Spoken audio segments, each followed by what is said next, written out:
بسم الله الرحمن الرحيم وبه نستعين ونستعين وصلى الله على محمد وعلى الطيبين الطاهرين المعصومين واللعنة الدائمة على أعدائهم أجمعين.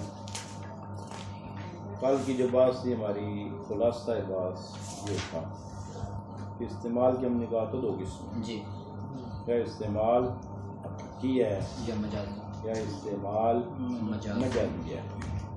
استعمال حقیقی ہم نے یہ کہا تھا کہ معنی لفظ اپنے معنی موضوع میں استعمال ہے. جی، لفظ کو جس معنی کے لیے وصف کیا گیا ہے اسی میں استعمال ہے. یہ استعمال حقیقی. اور اگر لفظ غیر معنی موضوع میں استعمال ہو، جس کے لیے وصف کیا گیا اس میں استعمال نہ ہو، اس کے غیر میں، اس کی دو صورت، یا اس معنی غیر موضوع کی کوئی مناسبت ہے معنی موضوع کے ساتھ یا کوئی مناسبت نہیں. اگر تو مناسبت کی وجہ سے استعمال کیا گیا ہے تو یہ استعمال ہو جائے گا مجاز. ان لفظ کا استعمال ہوا ہے غیر معنی موضوع میں، اور اس غیر معنی موضوع کی کوئی نہ کوئی مناسبت پائی جاتی ہے موضوع، استعمال ہو جائے گا مجاز. لیکن اگر غیر معنی موضوع میں استعمال ہو بغیر مناسبت کے تو یہ عرض کیا کا استعمال ہو جائے گا غلط. اب اس میں دو قول کہ یہ جو استعمال ہے معنی مجازی میں، آیا یہ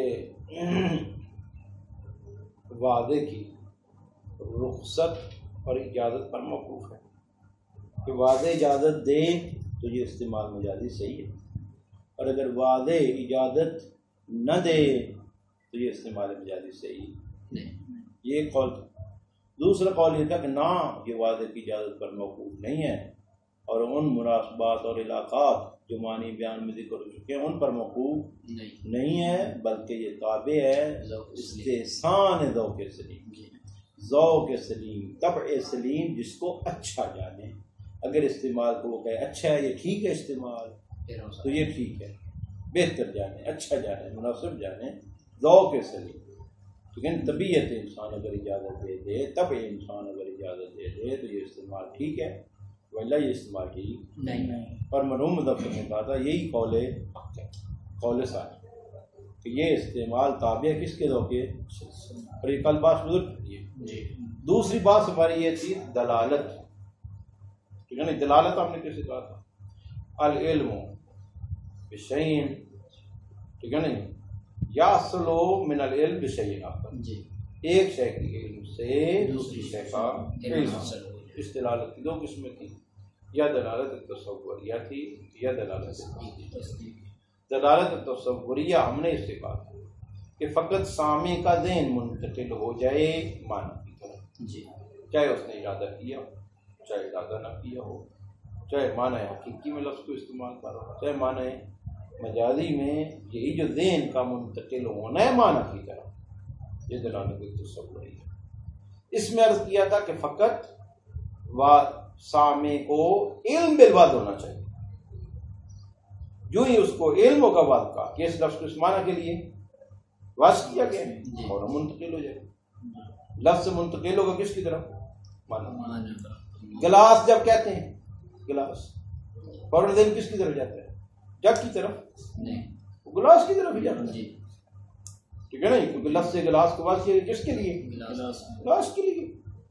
ذہن منتقل ہو جاتا ہے. بس یہ ذہن کا منتقل ہونا معنی کی طرف، لفظ اسد کو کس کے لیے وصف کیا گیا؟ حیوان مفترس کے لیے. میں کہتا ہوں رہے تو اسدن اب کرینہ شرینہ لے کر فوراً ذہن منتقل ہوتا ہے کس کی طرف؟ حیوان مفترس کی طرف. ٹھیک ہے نا، حیوان مفترس کی طرف. بس یہ ذہن کا منتقل ہونا، چاہے متکلم نے اس لفظ سے اسی معنی کا ارادہ کیا ہو یا نہ کیا. ٹھیک ہے نہیں، سویا ہوا جو بندہ باتیں کر رہا ہوتا ہے، وہ جو باتیں کر رہا ہوتا ہے اس کے معنی کی طرف ذہن منتقل ہوتا ہی نہیں ہوتا ہے. ہوتا ہے چاہے اس نے ارادہ کیا ہو یا نہ، یقیناً اس کا ارادہ نہیں ہوتا. بغیر ارادے غیر ارادی شکل میں وہ الفاظ استعمال کر رہا ہے، لیکن سامع کا ذہن یقیناً منتقل ہو جاتا ہے معنی کی طرف. یہ دلالت تصور. بس یہ موقوف ہے کس پر؟ علم بالوعد پر. کیا مطلب؟ یعنی ہمیں وعظ کا تو علم ہونا چاہیے کہ اس لفظ کس معنی کے لیے.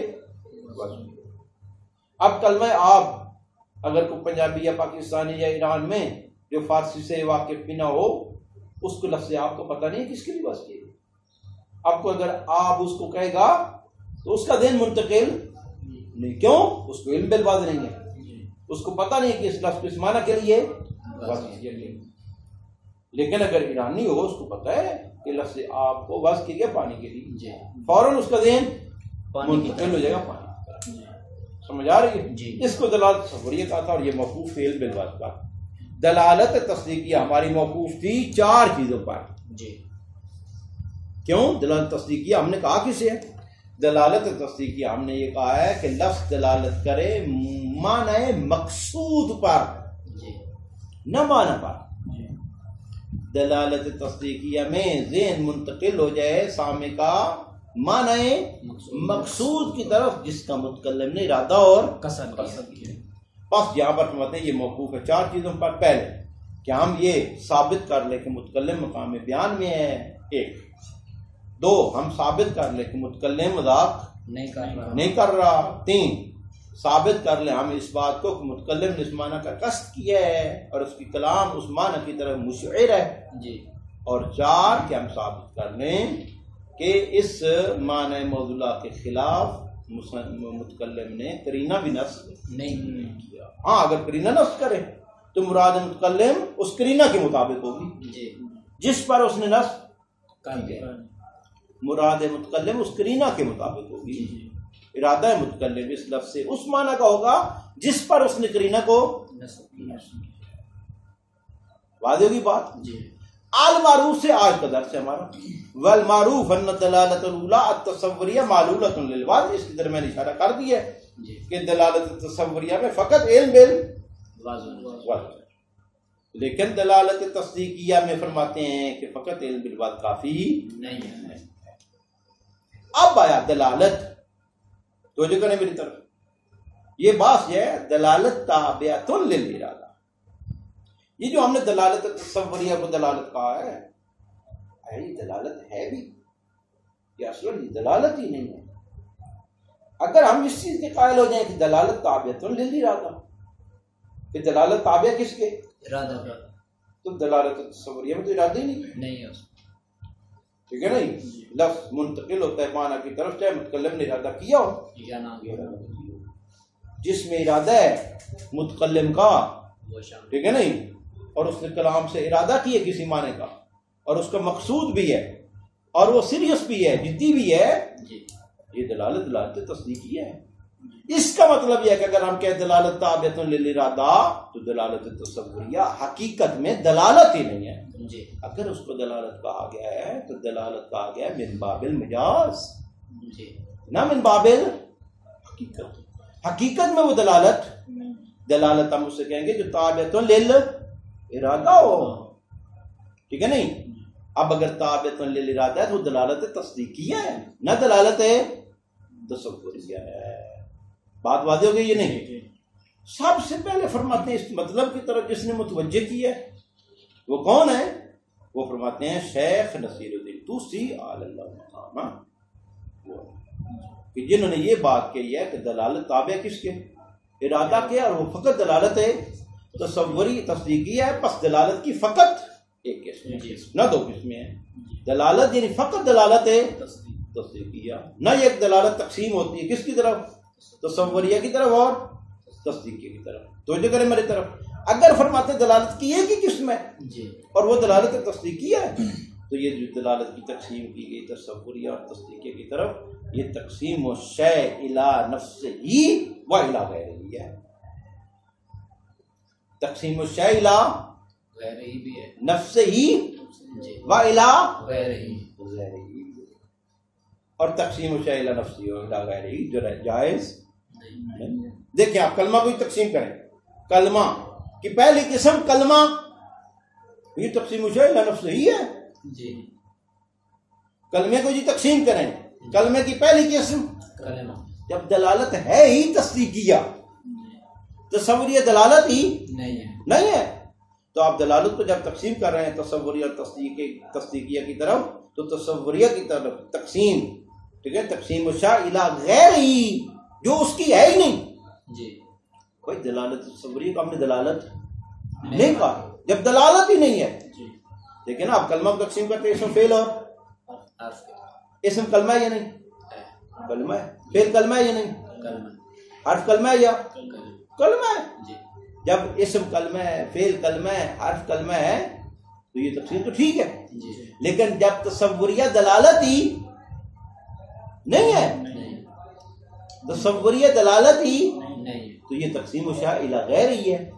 اور جب دلالت کی فقط ایک ہی قسم میں دلالت تصدیق ہے، تقسیم شاء الی نفس ہی ہے. خود شے کو خود شے کی طرف تقسیم، کلمے کو تقسیم کرنا کلمے کی طرف، اور یہ تقسیم درست نہیں. پس جو منطقیوں نے تقسیم کی دلالت کی، ایک دلالت ہوتی ہے تصوریہ، ایک دلالت ہوتی ہے تصدیقیہ، یہ درست نہیں ہے. دلالت اگر تابعۃ للارادہ ہے تو وہ فقط دلالت تصدیقیہ ہے. بات واضح ہوگی؟ جی روشن ہے. اس کی مثال دے رہے ہیں تو جو کریں فرماتے ہیں گھنٹی دروازے پر جو لگائی جاتی ہے، آج کل تو ماشاءاللہ وہ نصب ہیں، بٹن شٹن لگے ہوئے ہیں. پہلے گھنٹیاں دوسری ہوتی تھی، جس ہمارے جامع المصطفیٰ میں گھنٹی ہے کھانے کی، ٹھیک ہے نا جی. وہ ڈنڈا لے کر جو ہے اس کے اوپر مارتے ہیں تو بجتی ہے. اب یہ جو آپ نے ماشاءاللہ درخت پہ لٹکائی ہوئی ہے، یہ جب گھنٹی بجتی ہے تو یہ دلالت کرتی ہے کس بات کا کہ کھانے کا ٹائم ہو گیا. اگر نماز کے بعد لگے جی، نماز کے بعد لگے، اگر 10-11 بجے لگ جائے تو پھر ہوتا ہے بھائی کوئی آج کلاس ہے، کسی استاد کی بلا رہا ہے کوئی پیشی ہے، پیشی یہ دل علی الپیشی، یہ دلالت کرتی کس پر؟ پیشی پر، کہ آج کوئی نہ کوئی پیشی ہے ہماری، یا کوئی بات نصیحت یا کوئی پروگرام سلسلہ ہے. لیکن اگر آندھی چل پڑے اور یہ بجنے لگ جائے درخت کے ساتھ لگ کر، تو وہاں ہر بندہ یہ کہے گا بھائی وہ درخت کے ساتھ لگ کر بج رہی ہے، کسی چیز پر دلالت نہیں. واس کیا گیا اس کو، یہ دلالت کرے ان چیزوں پر، لیکن یہ دلالت کرے گی جب مراد متکلم ہوگی، بجانے والے کی مراد ہوگی. اگر اتفاق سے بج جائے تو یقیناً کسی چیز پر دلالت نہیں کرتی. الفاظ واسطی کے معنی کے لیے، یہ الفاظ معنی پر اس وقت دلالت کرتے ہیں جب وہ معنی مراد متکلم ہو، مقصود متکلم ہو، تب وہ لفظ دلالت کرے گا کس پر؟ فقط لفظ سننے سے ذہن کا منتقل ہو جانا معنی کی طرف، یہ دلالت نہیں ہے. انتقال ذہن ہے للمعنی، لیکن اس کو اب دلالت نہیں کہتے ہیں.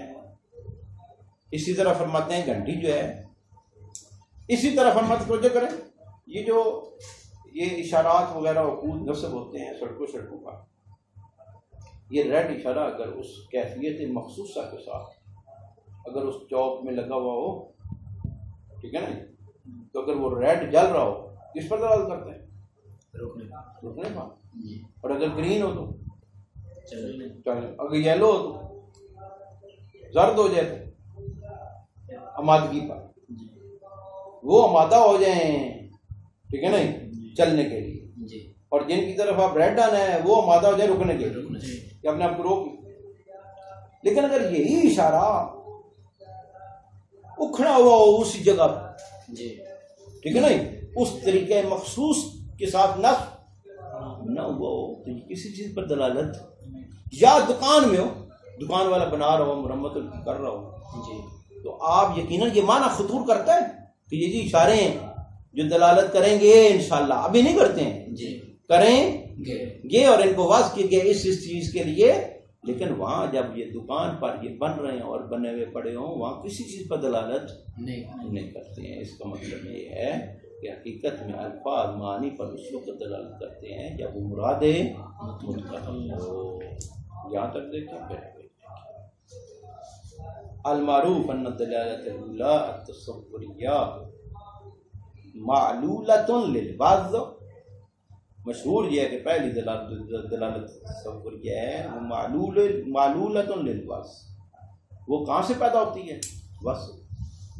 لفظ کو اگر وصف کیے گئے کسی معنی کے لیے، وہ لفظ دلالت کرتا ہے کس پر؟ معنی پر. پس اس کی علت فقط واضح ہے، جو ہی لفظ معنی کے لیے واضح ہوگا وہ لفظ اس معنی پر دلالت کرے گا ذہن منتقل ہو جائے گا اس معنی کی طرف. ہے نہ دلالت البدیہ ہے دلالت تصوریہ، یعنی حقیقت میں دلالت بدیہ ہی دلالت ہے، یعنی یہ الفاظ کی بد معنی کے لیے اور ذہن کا منتقل ہو جانا اس معنی کی طرف، یہ دلالت تصوریہ ہے. آدھا ہوا مراد میں یقول، یہ مراد اس کہنے والے کی جو یہ کہتا ہے ان دلالت غیر تابع للارادہ، دلالت تابع نہیں ہے کس کے؟ ارادہ کے، بل تابع لعلم السامع بالواضح، بلکہ تابع ہے کہ سامع کو علم ہو جائے کس کا؟ والحق، حق یہ ان دلالت تابع للارادہ، کہ دلالت یہ تابع کس کے؟ ارادہ. اول من تنبہ لذالک، سب سے پہلے جس نے تنبیہ کی ہے اس مطلب کی طرف کہ دلالت تابع کس کے؟ ارادہ کے، فی من علمو، جس کو ہم جانتے ہیں، وہ کون ہے؟ شیخ نصیر الدین طوسی رحمۃ اللہ علیہ اللہ. جی ٹھیک ہے نہیں؟ شیخ نصیر الدین طوسی، خواجہ نصیر الدین طوسی، شیخ ابو جعفر طوسی نہیں ہے. شیخ ابو جعفر طوسی وہ ہیں جن کی 2 کتابیں ہیں کتب اربعہ میں سے، تہذیب الاحکام اور استبصار. لیکن یہ خواجہ نصیر الدین طوسی ہیں جو علم کلام میں، علم منطق میں، علم فلسفہ میں، علم نجوم میں ماہر تھے. جی اور علامہ علی کے شاگرد بھی ہیں، علامہ علی کے استاد شاگرد بھی ہیں. بعض علوم انہوں نے علامہ علی سے لیے ہیں، کسب کیے، کسب فیض کیے، اور بعض علوم علامہ علی نے ان سے کسب فیض کیے. دونوں استاد سے ہمارے استاد تھے علمی قوم میں آغا علی محمدی خراسانی، ان کے مطابق ان کے بقول خواجہ نصیر الدین طوسی اور علامہ علی 23 سال اکٹھے رہے، اکٹھی زندگی گزاری. اور علامہ علی خواجہ نصیر الدین طوسی کے بارے میں فرماتے ہیں کہ 23 سال کی زندگی میں نے خواجہ نصیر الدین طوسی سے ترک اولا بھی نہیں دیکھا. ترک اولا بھی نہیں دیکھا. ہو سکتا ہے اللہ کی بارگاہ میں خطا بھی ہو، اور اللہ کی بارگاہ میں جو معصوم ہیں وہ فقط وہی ہیں جن کو اللہ نے عصمت عطا کی ہے. ٹھیک ہے نا؟ انہوں نے اپنے اس ذہن و فکر کے مطابق ترک اولا بھی والحق وان دلالت تابع للارادہ، حق یہ دلالت تابع کس کے؟ ارادہ. اول من تنبہ لذالک، سب سے پہلا وہ جس نے تنبیہ کی اس مطلب کی طرف جس کو ہم جانتے ہیں، وہ شیخ نصیر الدین طوسی اللہ. دلالت فی الحقیقت منحصرۃ، دلالت حقیقت میں منحصر ہیں. کس میں دلالت ہے؟ والدلالت التصوریہ التي يسمونها دلالہ لیست بدلالۃ، دلالت تصوریہ جن کا منطقیوں نے نام دلالت کر دیا ہے وہ حقیقت میں دلالت نہیں ہے. وَإِن سُمِّيَتْ كَذَلِكَ، اگرچہ نام دیا گیا، یہ جو نام دیا گیا فَإِنَّهُ مِن بَابِ التَّشْبِيهِ وَالتَّجَوُّزِ، یہ شباہت کی وجہ سے ہے اور مجاز گوئی ہے، حقیقت میں وہ دلالت نہیں. لأن التصوریہ فی الحقیقت ہے من باب تداعی المعانی، تصوریہ حقیقت میں من باب تداعی المعانی، معانی کا بلانا، الذی یحصل، وہ معانی جو حاصل ہو جاتے ہیں بے ادنا مناسبت، تھوڑی سی مناسبت کی وجہ سے بھی. ٹھیک ہے نہیں؟ یہ تداعی معانی کے باب سے یعنی دلالت کرتی ہے یہ معنی پر. ٹھیک ہے نہیں؟ لیکن مراد اور مقصود متکلم پر دلالت نہیں ہے، اور ہم نے دلالت اس سے کہا ہے کہ جو مراد متکلم اور مقصود متکلم پر دلالت ہے. تقسیم الدلالہ الی تصدیقیۃ و تصوریہ، دلالت کی تقسیم تصدیقیہ اور تصوریہ کی طرف، تقسیم الشیء الی نفسہ و الی غیرہ، مطلب میں وضاحت کی ہے. وسر فی ذلک، سر اور راز اس میں یہ ہے ان دلالت حقیقت کما فسرناها فی کتاب المنطق الجزء الاول بحث الدلالہ، جس طرح ہم نے اس کی تفسیر کی ہے کتاب المنطق میں، یہ مرحوم مظفر کی ہے نا کتاب المنطق بھی، جزء اول میں بھی بحث دلالت میں کیا تفسیر کیا ہم نے؟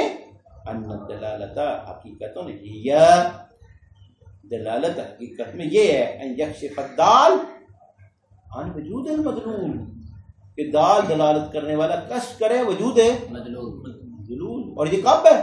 جب تابع ارادہ ہو، جب قصد ہو، گھنٹی بجانے والے کا قصد ہو تو یہ دلالت کرتی ہے گھنٹی کوئی نہ کوئی موجود ہے جو ہمیں بغیر بلا رہا ہے. اور اگر گھنٹی بج جائے ہوا سے، آندھی سے، دروازہ کھٹک جائے، ٹھیک ہے نا، آندھی وغیرہ سے، یہ دلالت نہیں کرتا ہے دروازے کے پیچھے بندہ بلا رہا ہے. یکشف الدال کشف کرے دلالت کرنے والا وجود مدلول سے فیاصل من العلم بھی علم بالمدلول حاصل ہو جائے العلم بھی اس دال کے علم سے علم بالمدلول ایک شے کے علم سے دوسری شے کا علم.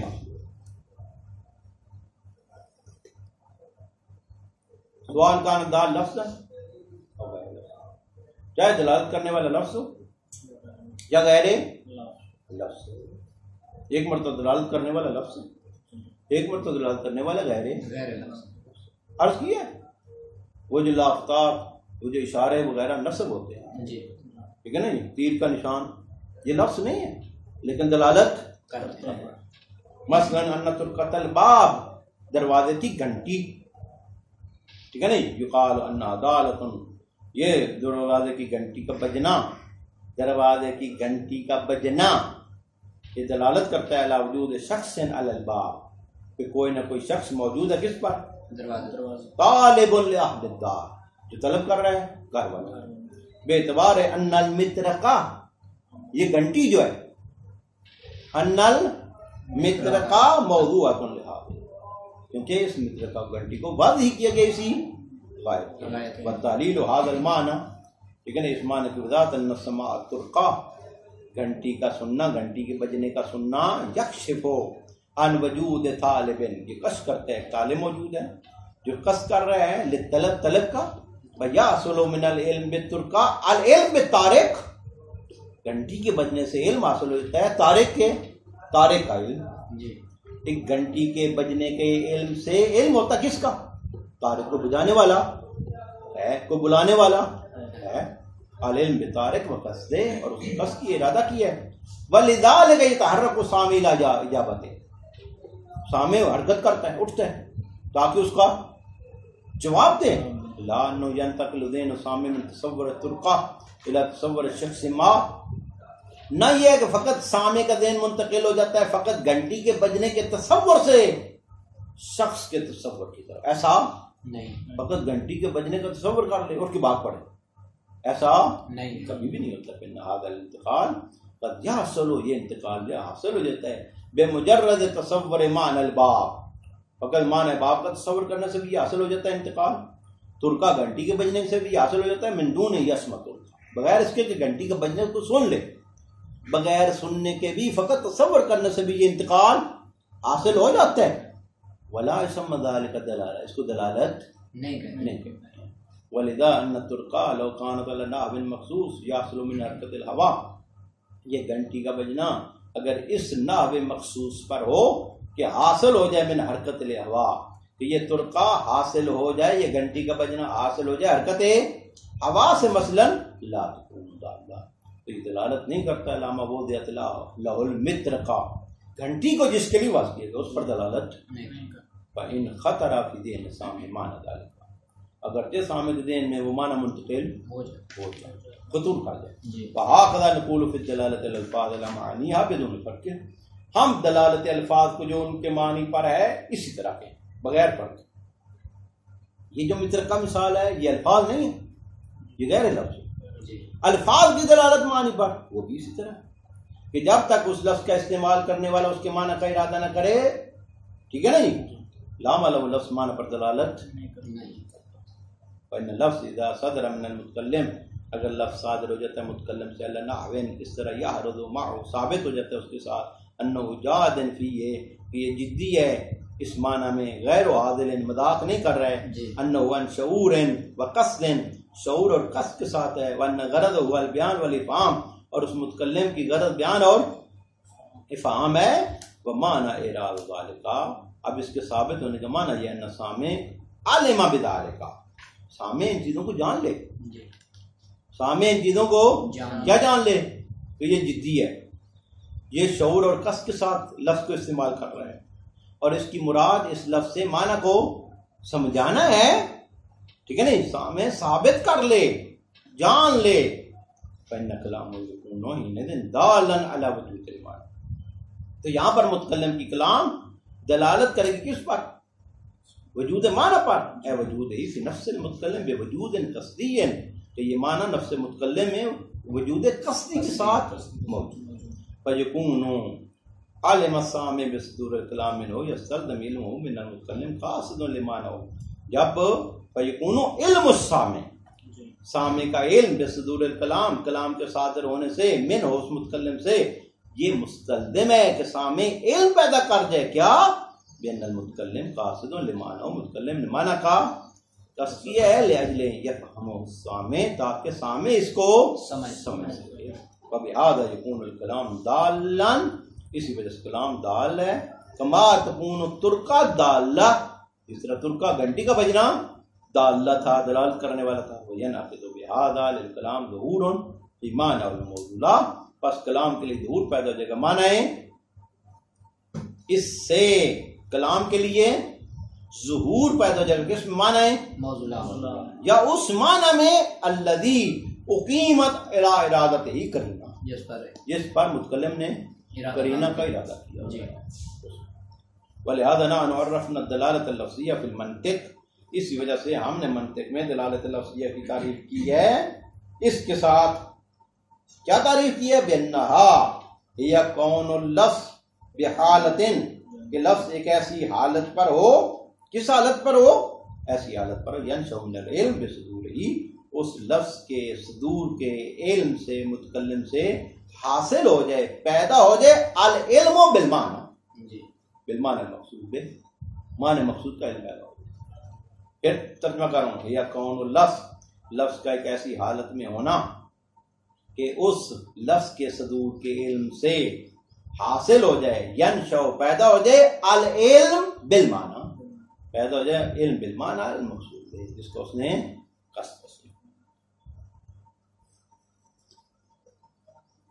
ومن ہونا سمی المعنی معنی، اب سب معنی کو معنی کیوں کہتے ہیں، معنی ہے مقصود سے، کیونکہ اس کا قصد ہوتا ہے، بس اس کا مطلب یہ ہے کہ جب تک متکلم اس لفظ معنی کا قصد اور ارادہ نہ کرے، لفظ اس معنی پر دلالت نہیں کرتا۔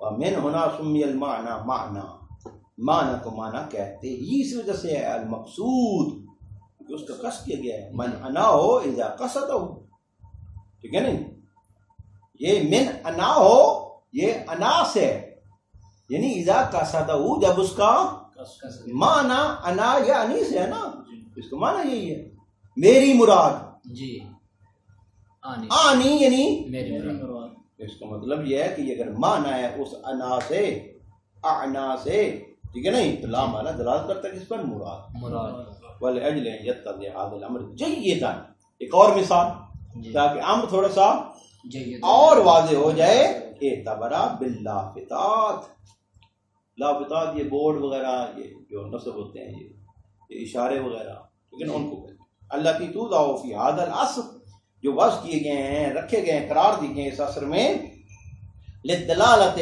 دلالت کریں، علی ان الطریق مغلوق، تو یہ راستہ بند ہے، ٹھیک ہے جی، مثلا، اور ان الاتجاہ فی الطریق الی الیمین، یا یہ راستہ متوجہ ہو رہا ہے یمین کی طرف، یا تیر کا نشان لگا ہوتا ہے ادھر جائیں، جی ادھر جائیں، ٹھیک ہے نہیں، ولا وذالک فإن اللافتہ اذا كانت موضوعۃ فی موضع اللائق، یہ لافتہ جو ہے، یہ اشارے وغیرہ، یہ بورڈ وغیرہ، ٹھیک ہے نہیں، اذا كانت، جب ان کو رکھا گیا ہو، فی موضع، ایک ایسے مورد اور ایک ایسی جگہ پر، اللائق جو مناسب ہو، اللہ وجہ منظم، اور رکھا گیا وجہ منظم پر، بناء اس طریقے سے، یظہر منہ، دلالت ظاہر ہو اس سے، ان وضعھا لہدایت المستقرقین، یہ جو رکھا گیا ہے یہ راستہ گزارنے والوں کی ہدایت کے لیے رکھا گیا ہے، اس طرف جائیں، اس طرف جائیں، کانا مقصودا لواضحہ، سلام علیہ، یہ واضح کا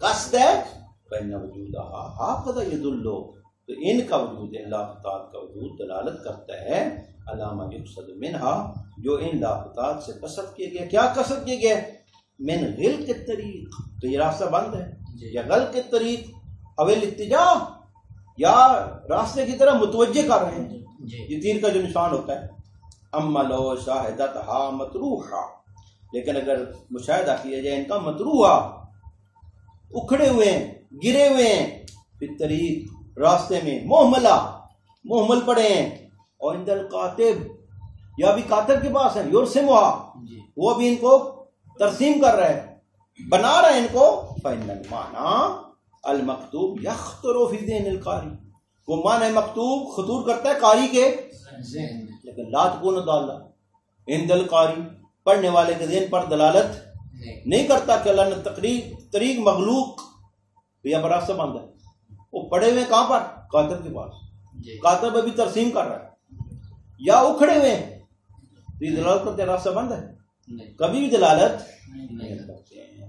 اور نہ الاتجاہ کذالک، یا راستہ اس طرف جا رہا ہے، بل اکثر ما یفهم من ذلك انها ستوضع لتدل على هذا بعد ذلك، زیادہ سے زیادہ یہی سمجھاتے ہیں یہ کہ ستوضع ان کو رکھا جائے گا تاکہ یہ دلالت کریں، رکھنے کے بعد کیا، ان لها الدلالہ، لا دلالت فعلیہ، ابھی فعل دلالت، پھر ترجمہ کر رہا ہوں، بل اکثر ما یفهم، اکثر جو ان سے سمجھا جاتا ہے جب کاتب کے پاس ہیں، جب یہ ترسیم ہو رہے ہیں، جب یہ مغلوقہ ہیں، کیا سمجھا جاتا ہے کہ نا ستوضع، ان قریب ان کو رکھا جائے گا تاکہ دلالت کریں، رکھنے کے بعد اس پر، لا ان لها الدلالہ فعلا، فعلا دلالت نہیں۔